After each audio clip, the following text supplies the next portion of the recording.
दुनिया की सबसे बड़ी लोकशाही भारत। चुनाव चर्चा का विषय हमेशा रहता है और ख़ास तौर से जब ईवीएम का चुनाव हो तो। अभी महाराष्ट्र हरियाणा में चुनाव हुआ, उसके पहले कई राज्यों में चुनाव हुआ था, राजस्थान, मध्य प्रदेश, तमाम ऐसे सूबों में, झारखंड में हुआ था और तेलंगाना में। ईवीएम को लेकर सवाल लगातार उठते रहे हैं। हम लोगों ने भी बहुत सारे सवाल उठाए, लगातार उठाते रहे हैं कि ईवीएम का यूज संदेहास्पद है, ईवीएम मैनेज किया जा सकता है। आज चर्चा ईवीएम के ऊपर ही होगी। अब चूंकि दो चुनाव हैं, एक दिल्ली का चुनाव है आने वाले महीनों में और उसके बाद बिहार का महत्वपूर्ण चुनाव है और बिहार बीजेपी के लिए नाक का प्रश्न बना हुआ है। आरजेडी इंडिया गठबंधन के साथ उनका संघर्ष तो है ही, लेकिन आंतरिक संघर्ष नीतीश कुमार और जेडीयू के साथ भी है, इसलिए भी बिहार में सियासी हलचल भी तेज है। दोस्तों, रतनलाल बोल रहा हूँ और आप देख रहे हैं अम्बेडकरनामा। हमारे साथ आज भैया जी राम टेके मौजूद हैं। इस एपिसोड में एक्टिविस्ट हैं, ईवीएम के खिलाफ 2009 से ही आंदोलन चला रहे हैं, पेशे से इंजीनियर मैथमेटिशियन हैं और कई तरह के आंकड़ों उन्होंने निकाले हैं। ये आंकड़ा भी आपको मैं दिखाऊंगा स्क्रीन पे।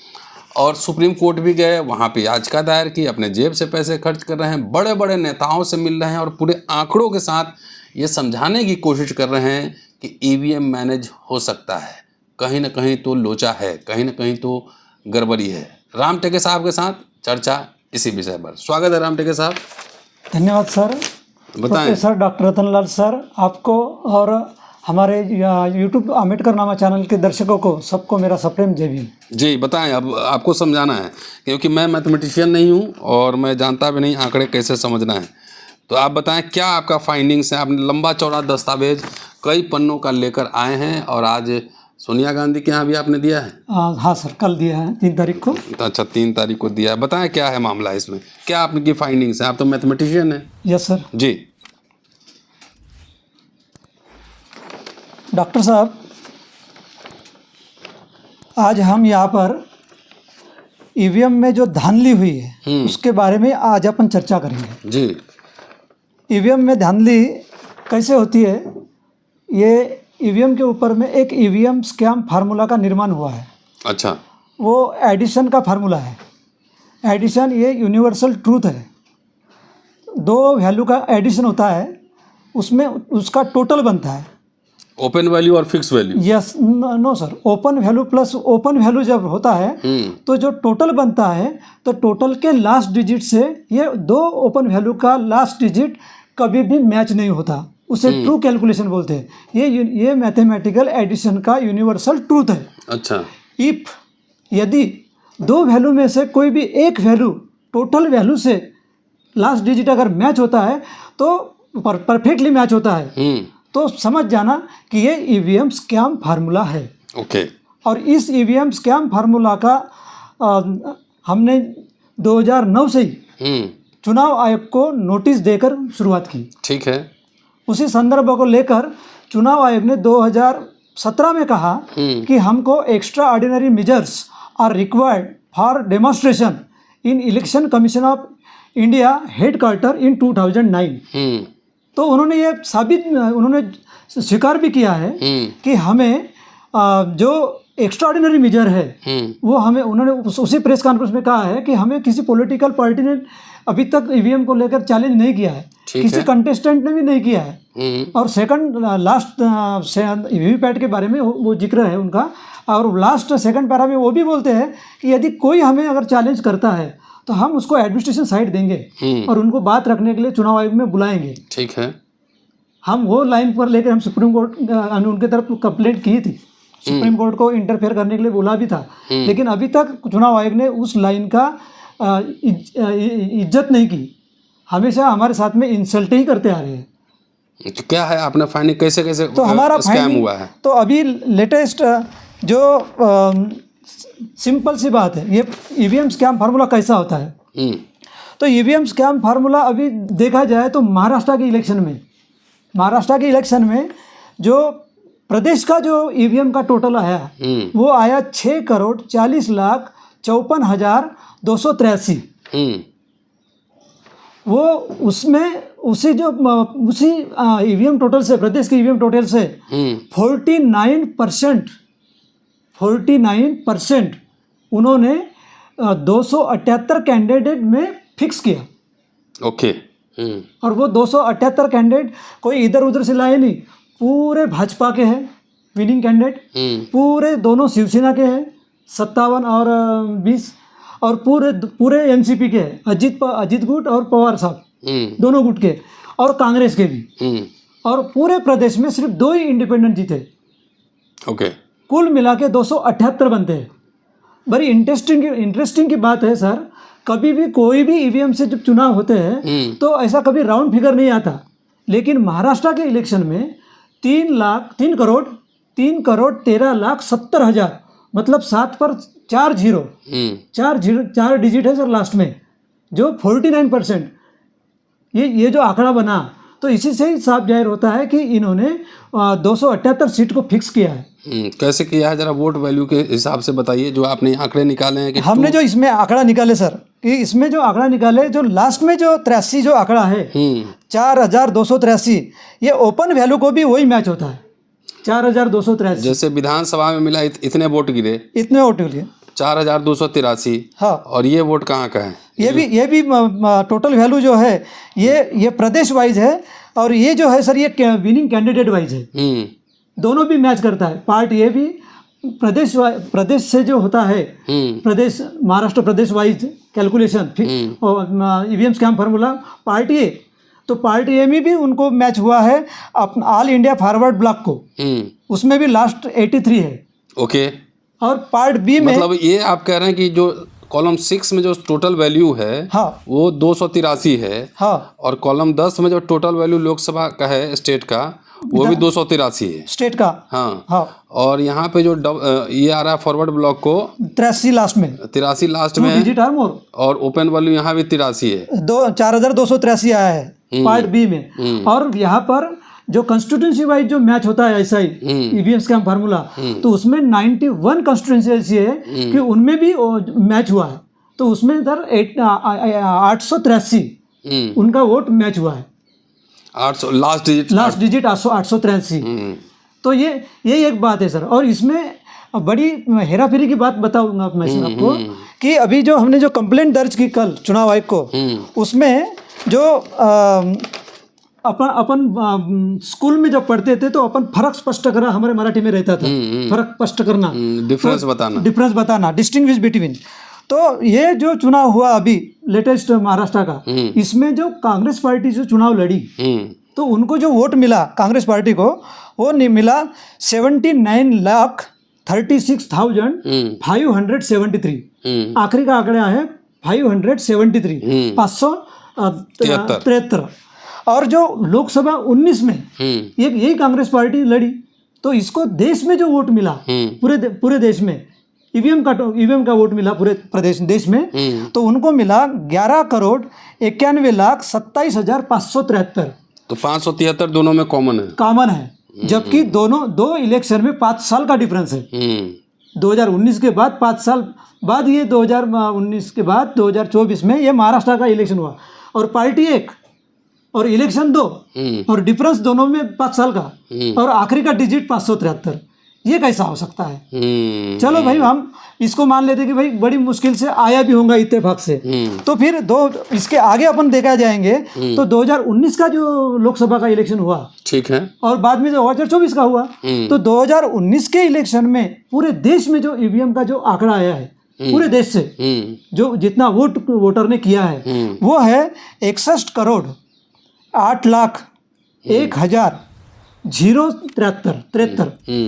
लास्ट में कितना है सर? 073। उसके 2019 के बाद 2024 का इलेक्शन है 5 साल बाद, तो इसमें भी जब जो पार्टियां खड़ी हुई पूरे देश से, और वो पार्टियां थी सर 747 747 पार्टीज खड़ी थी। 24 में कितने वोट आए? तो उसमें भी सर जो वोट आए वो सभी पार्टी को इसमें टोटल वोट पोल्ड, हाँ, total vote polled for party, for every political party, polled for every political party vote, वो है 61,75,39,39,000 0.73। मतलब 2019 के चुनाव में जो टोटल वोट आ रहा है उसके अंतिम डिजिट है 0.73। Yes, sir। और 24 का लोकसभा का जो आ रहा है टोटल पोल्ड वोट उसमें भी अंतिम डिजिट है 0.73। ये बात है। तो ये जो डिफरेंस है, मतलब हाँ, ये जो इलेक्शन है ये सिलेक्टिवली हो रहा है। और इसमें एक बात मैं आपको बताऊंगा सर कि सुना है कि छोटी छोटी चोरी करने वाला बाद में वो डॉन बन जाता है। तो ये 2018 तक सर 2018 तक ये सत्ता में भागीदारी के लिए वोट चोरते थे। आज वो सत्ता को ही डॉन बनने के लिए सीट की चोरी कर रहे हैं। आप देखिए सर यहाँ पर 2022 से इन लोगों ने कैसे कैसे चोरी की है। 2022 से सीट चोरी की है sir, direct seat. Uttar Pradesh में यहाँ पर जो पूरे प्रदेश का जो वोट हुआ वो हुआ 9,17,20,555। ठीक है। मतलब आखिरी में कितना है सर? 555 लास्ट। उसमें जो ओपन था पार्टी प्रदेश वाइज, यानी पार्टी है, मैं part A part B part C ऐसे सॉल्व करता हूँ सर। इसमें पार्ट ए पार्ट बी है। तो पार्ट ए में जो पूरी पार्टी प्रदेश में जो लड़ी वो मोटा मोटी 288 पार्टियां खड़ी थी सर पूरे प्रदेश में। उत्तर प्रदेश 22 में विधानसभा में 22 में। ठीक है। तो उसमें अपना दल सोनेलाल जो पार्टी है उस पार्टी को 14,89,555 वोट मिला। सब में 555 आ रहा है। बिल्कुल सर, जो प्रदेश के टोटल का 555 और ये पार्टी का 555। बीजेपी को कितना है? बीजेपी को सर उनको तो सर 255 सीट मिली है सर। सीट चोरी, मैं बोला ना, सीट चोरी करके सत्ता का डॉन बनना। तो सीधा उसमें 255 उन्होंने जो सीट मिली है। मतलब इधर में आप एक्सप्लेन कर सकते हैं सर कि प्रदेश के टोटल में भी 555 मतलब 55 है और इसमें अपना दल को भी 555 है और सीट चोरी की है बीजेपी ने, तो वो भी 255 है। मतलब 55 ये जो है ये दर्शाता है कि इन्होंने बाकायदा सीट चोरी की है। और वो 555 सीट 403 जो पूरी जो एमएलए की बॉडी है सर उत्तर प्रदेश की, तो वो 255 सीट जितना बीजेपी ने, वो 63.28% उन्होंने सीट की चोरी की है। इसके लिए मैं प्रमाण दूंगा सर आपको। बताइए। तो पार्ट बी का जो कैलकुलेशन होता है, पार्ट ये तो मैंने समझाया आपको, जो अपना दल सोनेलाल को मैच होता है लास्ट डिजिट से, वो पार्टी का लास्ट डिजिट 555। सेम सर इधर में ऐसे 403 कंस्टिट्यूंसी जो चुनाव लड़े हैं उसमें 43 कंस्टिट्यूंसी ऐसी है कि सेम ऐसा ही मैचिंग होता है सर हर कंस्टिट्यूंसी में। तो 43 सब में अंतिम में 555 है। नो सर, लास्ट डिजिट जो भी कंस्टिट्यूंसी का बनता है उसमें जो कैंडिडेट खड़े होते हैं, कोई तो भी एक कैंडिडेट को मैच होता है, उसको ओपन वैल्यू बोलते हैं और बाकी को फिक्स करना, वरना मशीन हैंग हो जाएंगी सर। सबको फिट करके रखेंगे, अगर वोट वो फिक्स के वोट से अगर ज़्यादा वोट गिरा तो मशीन हैंग होगी नहीं सर। इसलिए वो क्या करते हैं कि एक बटन को खुला रखते हैं और बाकी को फिक्स करते हैं। तो ऐसे वहाँ पर 43 कॉन्स्टिट्यूंसी निकली है और 43 कॉन्स्टिट्यूंसी में जो कैंडिडेट 43 जो कैंडिडेट का जो टोटल किया मैच होने वाले ओपन वैल्यू, ओपन जो कैंडिडेट है उसका टोटल किया तो वो आया सर 9,09,9,9,9,855। मतलब इसमें भी 55। मतलब ये पार्ट बी में भी 55, सब पार्ट ए में भी 555, अंकों का खेल हो रहा है। सीट भी जीत रहा है उसमें भी 255, मतलब उसमें भी 55। तो ये सब ईवीएम स्कैम फार्मूला परफेक्टली है, सीट चोरी से ये डॉन बने हैं। इसके आगे अगर अपन निकलेंगे सर 2019 में, 2019 में भी इन्होंने 240, सबको लगता है कि भाई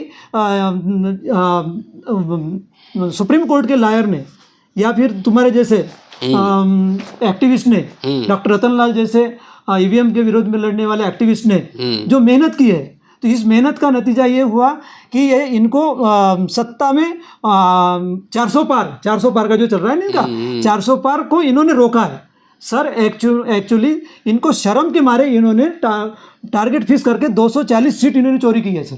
इसका प्रमाण भी है, ईवीएम स्कैम फार्मूला फिक्स का दर्शाता है सर। क्या बताइए। हाँ देखिए सर, इसमें 24 ना नो सर, 24 यस सर, 2024 में जो वोट हुआ इसमें 64 करोड़, जो पूरे देश का टोटल है सर, पूरे देश का वो है 64 करोड़ 16 लाख 18,937 937। तो ये जो 37 है सर, तो जो शिरोमणि अकाली दल जो पार्टी लड़ी, उसको भी अंतिम में 837 टोटल कितनी खड़ी सर, 747 पार्टियां खड़ी थी पूरे देश से, और इंडिपेंडेंट खड़े थे और नोटा थी। ठीक है सर, तो 747 ये पूरा टोटल ईवीएम करे तो वो लास्ट में था इनका 37, और इसमें अपना दल सोनेलाल पार्टी है, इनको 18,08,800 शिरोमणि अकाली दल। तो इसको पार्ट ए में इनको ये शिरोमणि अकाली दल से मैच करता है। और फिर इसमें जो सर पार्ट बी है, कौन सा है सर, पार्ट बी। तो पार्ट बी में जो पार्टियां खड़ी थी 747, मतलब इसमें इंडिपेंडेंट का पूरे देश का वोट और नोटा का, दोनों का भी ईवीएम वोट माइनस कर रहे हो, तो बचता है सिर्फ पार्टी का वोट, पूरे देश का पार्टी का वोट। वो पार्टी का वोट बताओ सर कितना है, तो वो है 61 करोड़ 75 लाख 39,073। कितना सर, 61 करोड़ 75 लाख 39,073 बराबर 240 जो सीट बीजेपी ने जीती सर।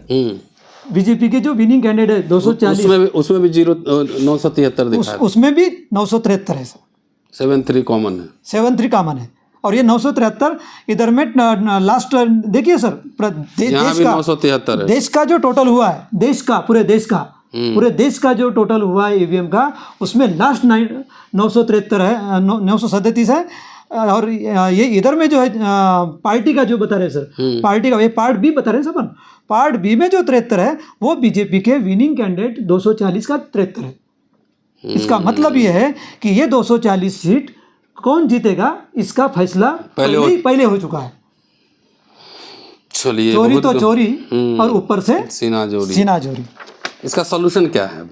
इसका सॉल्यूशन सर एक ही है कि ये जो चोर लोग हैं, ये चोर को आसानी से ये चोरी करना छोड़ेंगे नहीं। ठीक है। और ये लोग चोरी के मामले में ये इनका इतिहास रहा है, कि ये लोग अपने देश में कैसे आए, और इन्होंने खैर उसको छोड़िएंगे उसको।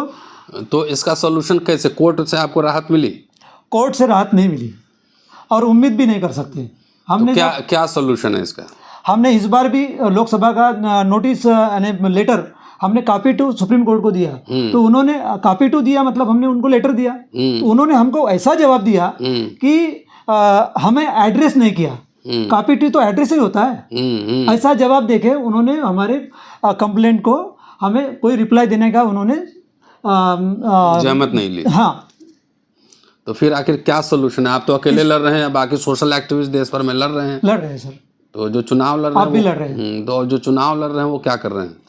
चुनाव लड़ रहे हैं वो बड़े लोग हैं, और हम छोटे लोग उनको कुछ समझाए, इतने तो हम बड़े लोग हैं नहीं। उन्होंने अच्छे से बैठकर अंतिम फैसला करना चाहिए, करो या मरो जी, या तो फिर मरो मतलब जान गवाओ, सीधा सा मतलब है। ये आंकड़ों का खेल, ये मैथमेटिशियन है, मैं हिस्टोरियन हूँ।